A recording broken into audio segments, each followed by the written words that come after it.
നമ്മൾ ആദ്യം പോകുന്നു ഫോക്കസ് നമ്പർ 1ലേക്ക്. സെബാസ്റ്റ്യന്റെ പറമ്പിൽ എന്തൊക്കെ? സെബാസ്റ്റ്യൻ എന്ന കൊടും കുറ്റവാളിയുടെ ആലപ്പുഴയിലെ പള്ളിപ്പുറത്തെ വീട്ടുപറമ്പിൽ ഇന്ന് റഡാർ പരിശോധന നടക്കുകയായിരുന്നു. ഗ്രൗണ്ട് പെനട്രേറ്റിംഗ് റഡാർ ഉപയോഗിച്ചുള്ള പരിശോധനയാണ് ഇന്ന് ആ പറമ്പിൽ നടന്നത്.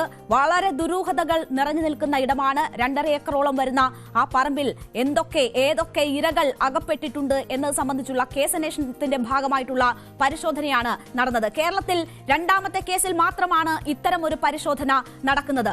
4 സ്ത്രീകളുടെ തിരോധാനവുമായി ബന്ധപ്പെട്ട് സെബാസ്റ്റ്യന്റെ പങ്ക് എന്ത് എന്നതാണ് അന്വേഷണ സംഘം പരിശോധിക്കുന്നത്. ആ നിർണായക അന്വേഷണത്തിന്റെ ഭാഗമായാണ് ഇന്ന് ഗ്രൗണ്ട് തുറന്നുള്ള പരിശോധന നടന്നത്.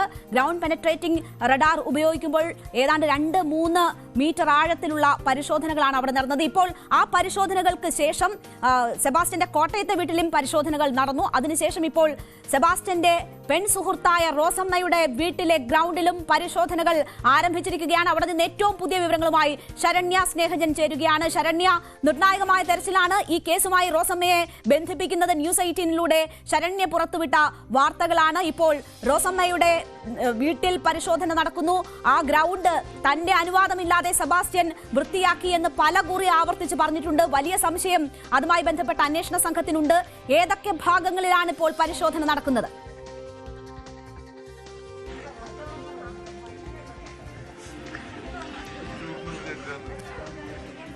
പിന്നെ കല്യാണം കഴിഞ്ഞ് പ്രേമ ശരണ്യ സ്നേഹനിലേക്ക് വരാം. ശരണ്യ റോസമ്മയുടെ വീട്ടിലുണ്ട്. റോസമ്മയുടെ വീട്ടിൽ ഇപ്പോൾ നിർണായക പരിശോധനകൾ നടക്കുകയാണ്.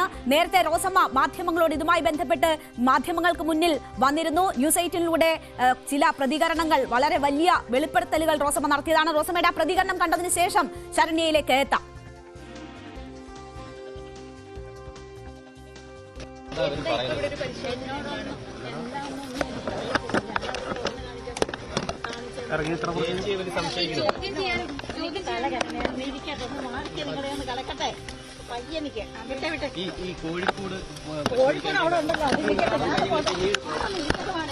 തനിക്കൊന്നും അറിയില്ല, എന്താണ് നടക്കുന്നത് ഒന്നും അറിയില്ല എന്ന് പറഞ്ഞ് മാധ്യമങ്ങൾക്ക് മുന്നിൽ നിന്ന് ഒഴിഞ്ഞു മാറുകയായിരുന്നു റോസമ്മ ചെയ്തത്. ഇപ്പോൾ ആ പറമ്പിൽ പരിശോധന നടക്കുകയാണ്. കാട് മൂടിക്കിടക്കുന്ന പറമ്പാണ്. അതും ശരണ്യ സ്നേഹജൻ അവിടെ നിന്ന് ചേരുന്നു. ശരണ്യ, ആ പറമ്പുമായി ബന്ധപ്പെട്ട് തന്നെ ചില വെളിപ്പെടുത്തലുകൾ റോസമ്മ നടത്തിയതാണ്. തന്റെ അനുവാദമില്ലാതെ അവിടെ സെബാസ്റ്റ്യൻ വൃത്തിയാക്കി എന്ന കാര്യം സൂചിപ്പിച്ചതാണ്. അത് ചില ദുരൂഹതകൾ ഉണർത്തുന്ന വെളിപ്പെടുത്തൽ തന്നെയായിരുന്നു. ഇപ്പോൾ എങ്ങനെയാണ് അവിടെ പരിശോധനകൾ നടക്കുന്നത്?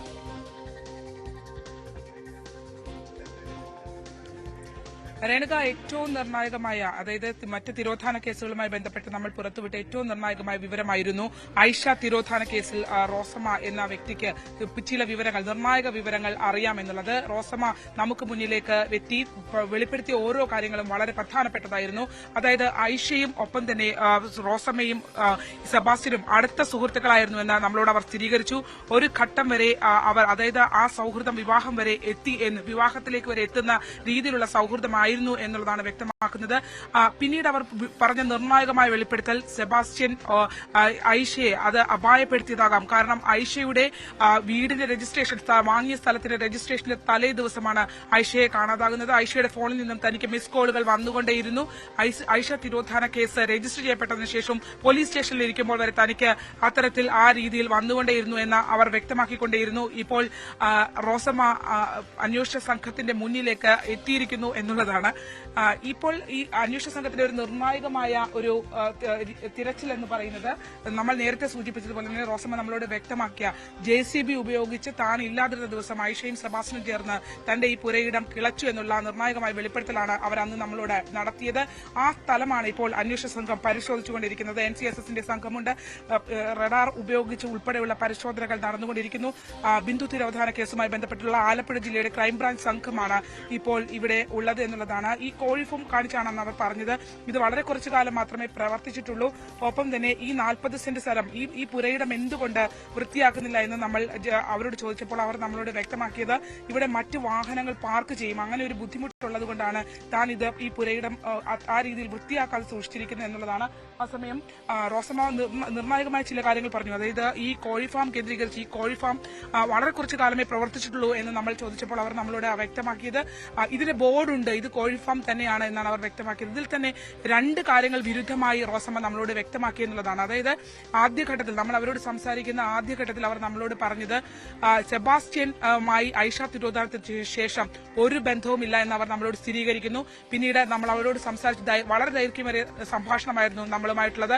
നമ്മളോട് അവർ സംസാരിച്ച ഏറ്റവും ഒടുവിലത്തെ ഘട്ടത്തിലേക്ക് വരുമ്പോൾ അവർ പറഞ്ഞത് നേരെ തിരുത്തുകയാണ്. അങ്ങനെയല്ല, ഐഷ തിരോധാനത്തിന് ശേഷവും സെബാസ്റ്റ്യനുമായി താൻ അടുത്ത ബന്ധം പുലർത്തിയിരുന്നു. അതിൽ തന്നെ സെബാസ്റ്റ്യനുമായി വിവാഹത്തിലേക്ക് വരെ എത്തി എന്നുള്ള വെളിപ്പെടുത്തൽ അവരുടെ ഭാഗത്ത് നിന്ന് നമ്മളോട് ഉണ്ടായി എന്നുള്ളതാണ്.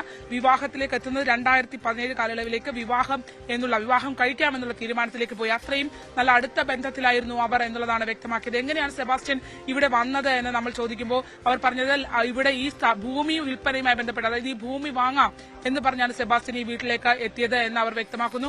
ഐഷ നേരെ കടന്നു പോകുന്ന വഴി ഞാൻ ഈ നിൽക്കുന്ന സ്പോട്ടിലൂടെയാണ് ഐഷ കടന്നു പോകുന്നത്. ഐഷയുടെ വീട് തൊട്ടടുത്താണ്. അതായത് ഐഷ ബന്ധുവിന് തന്നെ സ്ഥലം വാങ്ങുകയായിരുന്നു. ആ സ്ഥലം രജിസ്ട്രേഷൻ നടക്കുന്നതിന് മുമ്പ് തന്നെ ഐഷയ്ക്ക് അവിടെ താമസിക്കാനുള്ള അനുമതി ഉണ്ടായിരുന്നു. ഈ സ്ഥലത്തിന്റെ 4.5 സെന്റ് ഭൂമിയുടെ രജിസ്ട്രേഷന്റെ തലേ ദിവസമാണ് ഐഷയെ കാണാതാകുന്നത് എന്നുള്ളതാണ് റോസമ്മ നമ്മളോട് പറഞ്ഞ നിർണായകമായ വിവരം. അതിന് പിന്നാലെ സ്പെഷ്യൽ ബ്രാഞ്ച് ഉദ്യോഗസ്ഥർ ഇവിടെ വീട്ടിലെത്തി വിശദാംശങ്ങൾ തേടിയിരുന്നു. അതിനുശേഷം ക്രൈംബ്രാഞ്ച് ഉദ്യോഗസ്ഥർ ഉൾപ്പെടെയുള്ളവർ ഇവിടെ എത്തി. നമ്മൾ ഇന്നലെ പറഞ്ഞിരുന്നു ഐഷ തിരോധാന കേസുമായി ബന്ധപ്പെട്ട്, പ്രത്യേകിച്ച് സെബാസ്റ്റ്യനുമായി ബന്ധപ്പെട്ട ഏറ്റവും അധികം വിവരങ്ങൾ അറിയാവുന്ന ആളാണ് റോസമ്മ എന്നുള്ളത് വളരെ വ്യക്തമായി പറഞ്ഞിരുന്നു.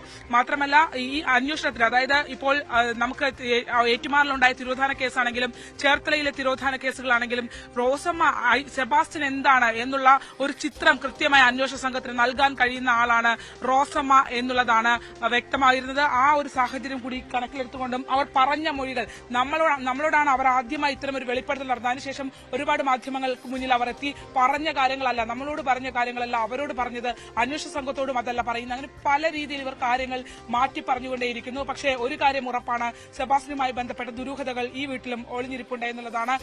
ആ ബന്ധം, അതായത് 2012 കാലയളവിൽ ഐഷ തിരോധാന സമയത്ത് ആരംഭിച്ച ആ ബന്ധം വർഷങ്ങളോളം തുടർന്നു പോയിരുന്നുവെന്ന് അവരുടെ വാക്കിൽ നിന്ന് തന്നെ വ്യക്തമാണ്. നമ്മളിപ്പോ ഈ പിൻഭാഗത്തായി കാണുന്ന ഈ കോഴി ഫാമിലാണ് NCSSന്റെ സംഘം പരിശോധന നടത്തിക്കൊണ്ടിരിക്കുന്നത്. അവര് ഇപ്പോൾ ഗ്രൗണ്ട് പെനട്രേറ്റിംഗ് റഡാർ ഉപയോഗിച്ചുകൊണ്ടുള്ള പരിശോധന നടത്തുന്നത്. ഒരുപക്ഷെ എന്തെങ്കിലും ഇവിടെ ഉണ്ടോ എന്നറിയില്ല. പക്ഷേ ഈ പുരയെ സംബന്ധിച്ച